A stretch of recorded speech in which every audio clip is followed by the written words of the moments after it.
So when you're waking up every morning by yourself and you're fucking getting after it by yourself, and it's the hidden work.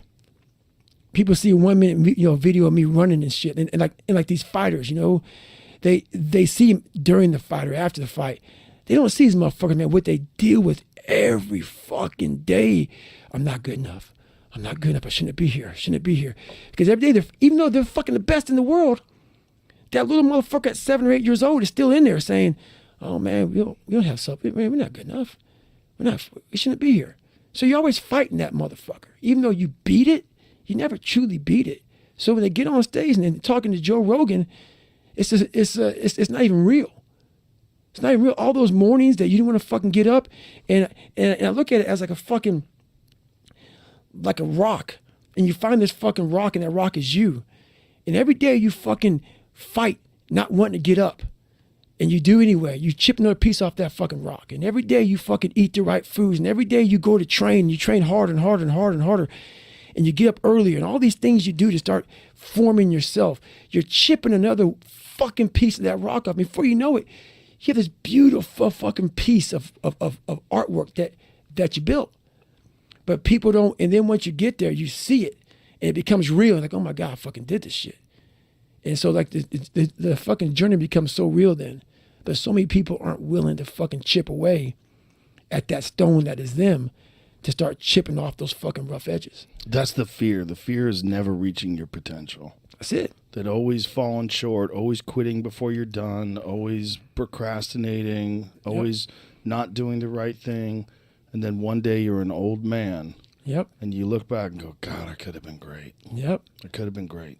I never forget one time I was running by a graveyard when I was fucking just trying to become, I was fat. And I ran by a graveyard and I looked out there and I have all these epiphanies, man. I have all these fucking moments of it's crazy, man, of this thought. Cause I'm always by myself and I'm always in deep fucking thought about how to be better.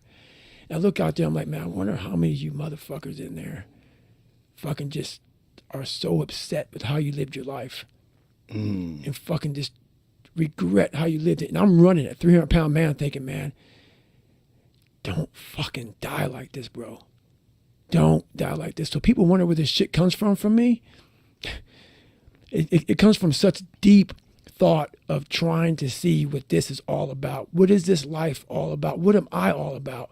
Why am I here? I had to find purpose. And my suffering, it had a purpose. It had a fucking purpose. Do you talk to other people that are like you and try to understand if they're going through the same thing? Are they trying to gather knowledge as well? Are they just doing it because they're addicted to runner's high? Are they doing it because they enjoy the challenge? Like, how many people do you talk to that are like you? I've never talked to anyone that, and most people don't even believe what I say half the time, that I do it to fucking gain knowledge and all that shit. I haven't met one that goes out there. People really enjoy a lot of the shit that they do. I don't know many people who can go out and run 240 miles at one time if you don't enjoy it. If you just don't really enjoy it. So, I had many people build confidence in different ways, and they build belief in different ways. Coming from where I came from, I didn't have any belief in myself. So some people can go read a book and get belief. Some people can go take a yoga class, have good parents. I had to put myself, so where I came from was so far down underneath like soil that I had to build belief by truly ingraining it in my brain. So the things I do, I'm always every day building belief. And my belief had to be where it is because I was so far down. So it may take a 200-mile run for me. It may take a 100-mile run. It may take late nights in the gym. But without belief, you have nothing. And I realized that when I was a young kid, I have no belief. I have to build it. And a 5-mile run didn't do it. I had to push myself to such extremes because I came from, people judge me by not knowing where I came from. So unless you're me and you came from where I came from, I guarantee you wouldn't have made it out. Guarantee it. And I knew that. So my belief comes from going, I had to build it. And that's how I build it, man. I build it by the things I do. It's so painful reading about your childhood and the experiences with your father.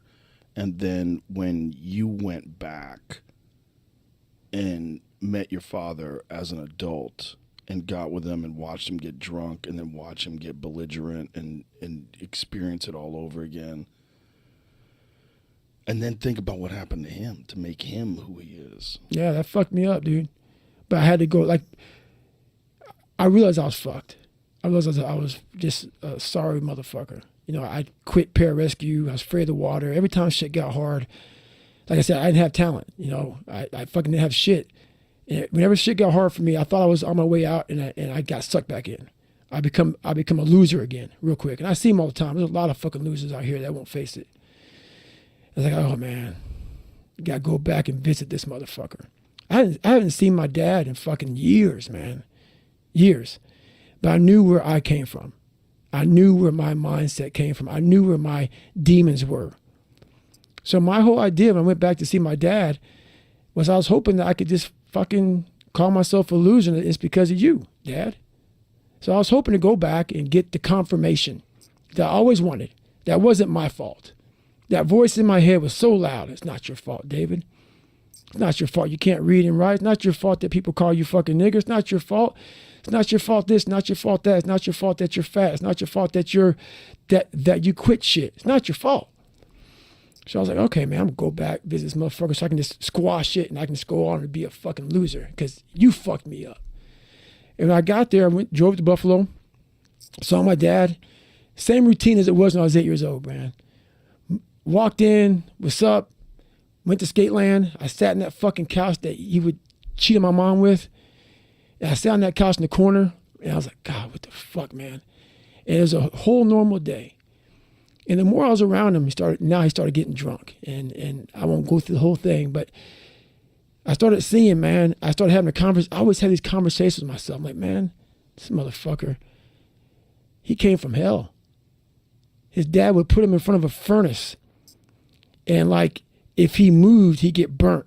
So when my dad got beat, his dad would put him in front of a furnace. And if he would have moved, he'd fucking get burnt up. So my dad had to sit there and take it. So he never dealt with his fucking demons. So his demons became mine. His demons became mine. Man, motherfuckers think you die and the demon goes with you, man. Don't be a fucking fool, bro. You know, like, that's why I'm proud of myself. I took his demons and mine.